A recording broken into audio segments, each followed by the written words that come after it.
Hello, welcome to Talk with Brandon. Today we're continuing on with our scary series.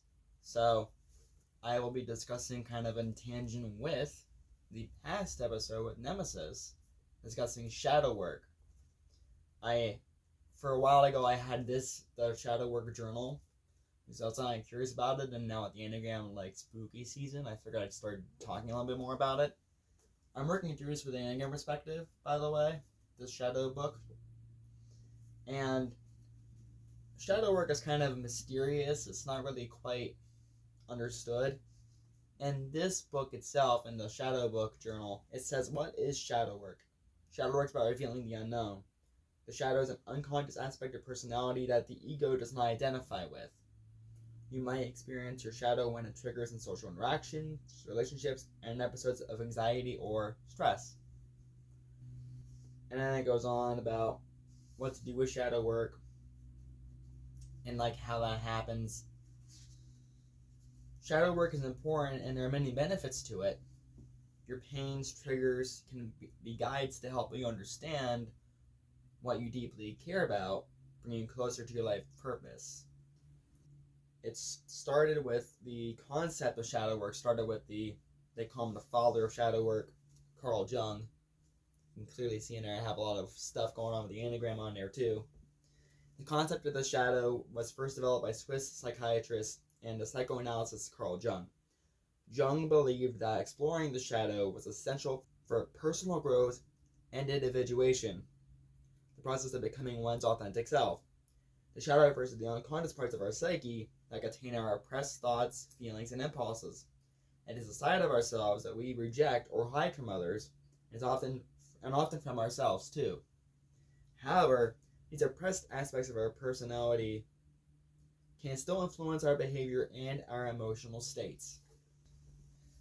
So, I'm also using some of the influence of the book Enneagram to Waking Up as well to kind of discuss shadow work in tandem with my last episode with the nemesis and facing our nemesises.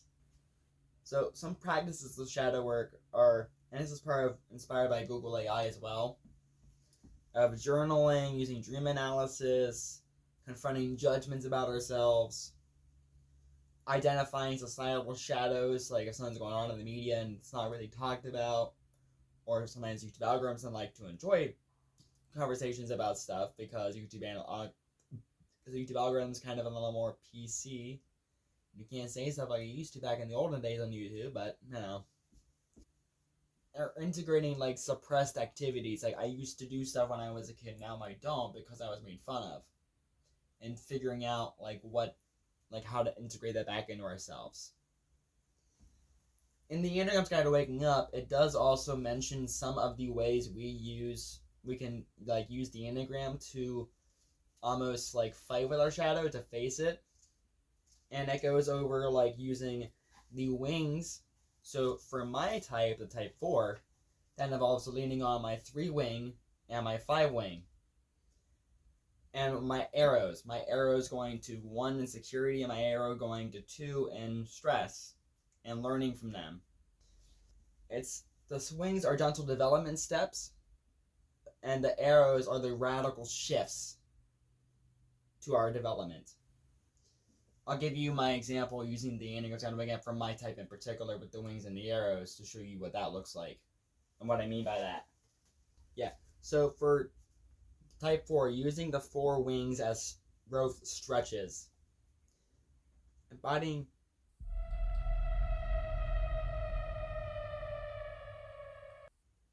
type 3's ability to prioritize tasks over feelings and work to become more efficient and pragmatic, focusing on work goals and practical tasks to divert attention from the emotions you dwell on and more than you need to. Letting go whatever feelings threaten to distract you from what needs to be done. When you notice yourself amping up intense feelings, try dialing down the emotional volume and increasing your focus on your to-do list. Then integrate type 5's traits by noticing when you feel overwhelmed by a strong emotion and making a conscious effort to be more calm and balanced. Analyze your feelings to make sense of whatever is happening. Learn to recognize when you focus too intently on emotions and shift your attention from your feelings to your thoughts. Learn to extract information from your emotions about what is important to you and then detach from them in a healthy way. So 4s, if you don't know, are very emotional, very intense, and I am a sexual 4, so my instinct is to be a little more intense, to be all in. My emotions can be ramped up to 100, and what they're saying in here is when I'm amped up to 100, and it's not healthy for me to really be amped up to 100, because that's not healthy if I'm negative and down and depressed and or even manic and excited about stuff. Like, learning to just be like, whoa, wait up, hold on a minute, let's step back, let's step off that metaphorical emotional trampoline, and let's get back to reality here. So, and using the 5 wing to be like, okay, so why am I angry? Why am I envious? Why do I feel this emotional tendency? Why do I feel really sad right now? Like when it's intense. And often it's from other reason of like, oh, maybe I felt overlooked.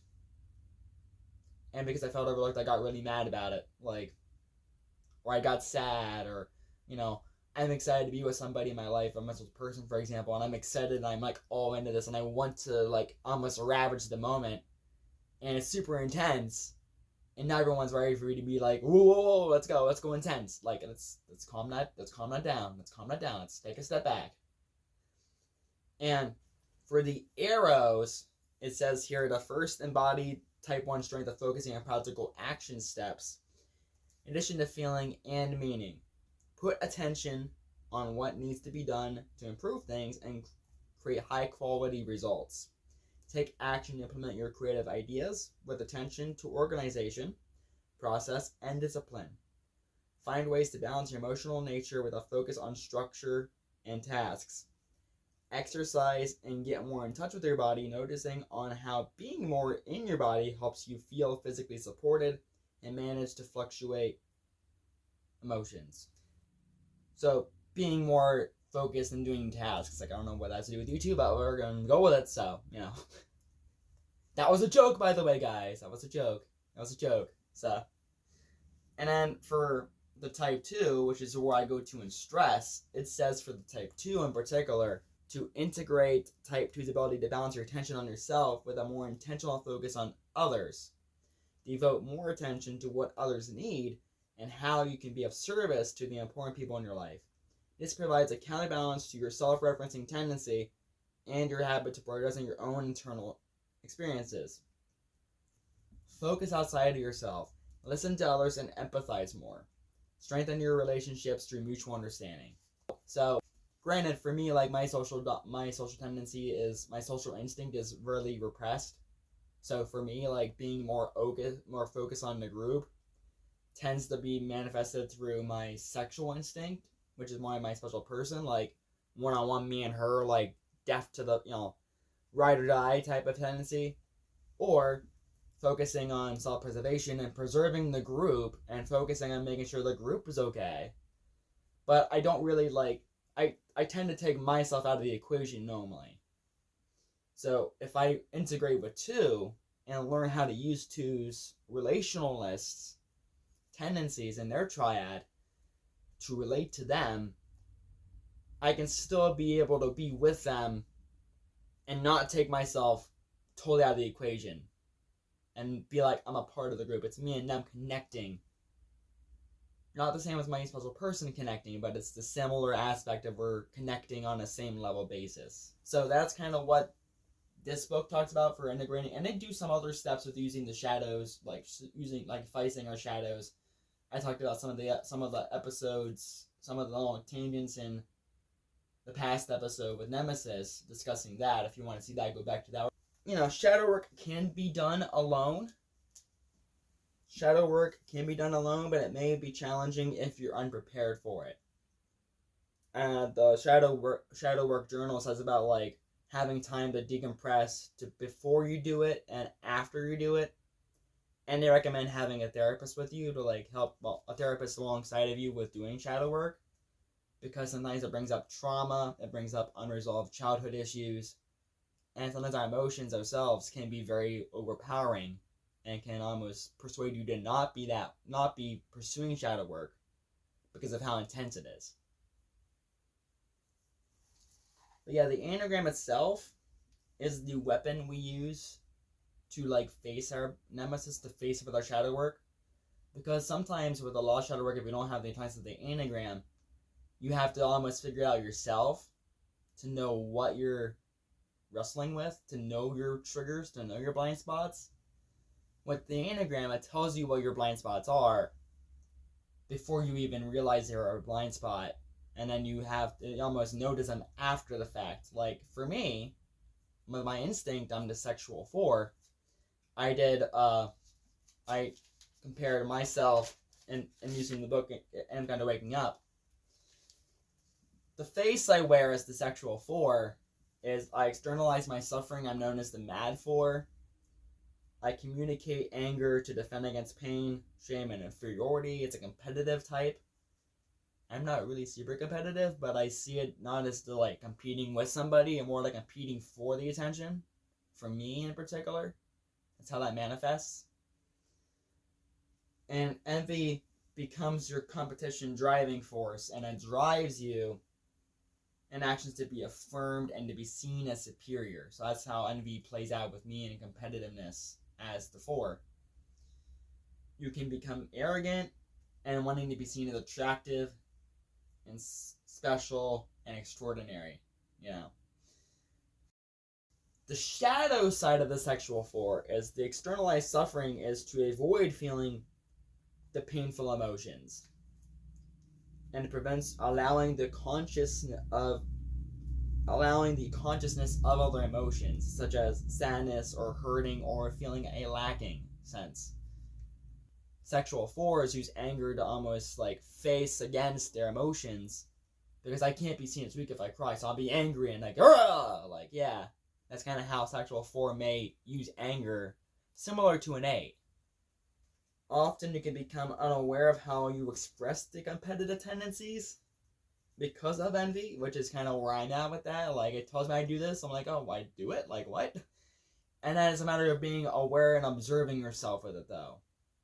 Negativity towards competitors and people that I can see as superior or have a special connection. Like, I was envious of the boss because my special person was bonded with them. And I wasn't bonded with them in that same manner, and I kind of was envious of that. And now I realize we have that same close bond between me and her and the boss. So it's not like it's, I don't need to compete for that. But that's where I saw envy and that competitiveness, and I saw that shadow really face itself. And then I realized I was just feeling envious, and then I was like, oh, okay. Well, then why don't I try to pursue that more and try to chase that more? And that's how I kind of saw that, and I didn't really deal with it, but I addressed it to some degree. And another shadow is sometimes being arrogant and demanding of others is a response to not feeling understood or getting your own needs met. Our shadows are told to us in the Enneagram books and websites online. Our journey is about dealing with each of the shadows as each person is different. And no two types are identical. For example, my story coach, when I was in story coaching with the book I wrote through, Beneath Stillwater's Body's a Lie, when I was going through that with them and kind of making that become a thing, which I just explored emotions, and I explored the darker emotions, and that's kind of a little bit of shadow work in itself even. Maybe I'll talk about the book down the road when I get a physical copy handed to me again. I got through the publishing stage, and now it's a matter of getting it like finalized. I got my first like rough draft published and sent to me, editing through some small stuff, but everything is pretty much, I read it in like an hour. It's a really small book read. But yeah, like she is a 4-wing 3. I'm a 4-wing 5. She's also a social 4. I'm the sexual 4. So even though we're both type 4s, we both wrestle with different things because of how it presents itself in itself. Like, we both wrestle with envy, but for me it's different from what I wrestle with versus her, for example. Or even our instincts also affect us too. and how that manifests. We each have our own battles. So, kind of going back to taking a leg back, shadow work is an intense process. It's started as origination from Carl Jung, a psychoanalysis, and from the Swiss therapists, psychologists. Some people avoid it entirely, or some are enthusiasts and supporters of it, like I'm enthusiast of the Enneagram. Some speculate that shadow work is tied to witchcraft and anti-Christian tendencies, things like that, like it's spiritualism. The psychology of shadow work points to a shadow self that we need to integrate, and we need to integrate the shadows of ourselves. The Enneagram shows us, now let me go back. Apart from the Enneagram, our shadows can be difficult to see because it's often about triggering and what triggers ourselves and finding our triggers and finding out what lies beneath that. The Enneagram itself shows us what's beneath our surfaces. And, the parts that we tend to hide in our own recesses of our shadows. And when we get triggered, we may be able to see, oh, this is tied to this if I really notice it and I really observe myself and I really think about it more. I don't know if other books besides Enneagram to Waking Up talk about it more, or if any coaches or teachers or websites discuss shadow work in the context of the Enneagram besides Guide to Waking Up. But I was also pretty much unaware of shadow work prior to all of this, besides that shadow work journal, which I forgot about when I was making this script. And I said it does make a nice companion piece to the Nemesis video too, beforehand. So, ultimately, with shadow work is a very, intense thing to really focus on, to be with, and to really integrate with yourself. And, let me get my water mug. So, ultimately with the Enneagram, what we have to deal with is wrestling with ourselves and being true to ourselves and authentic.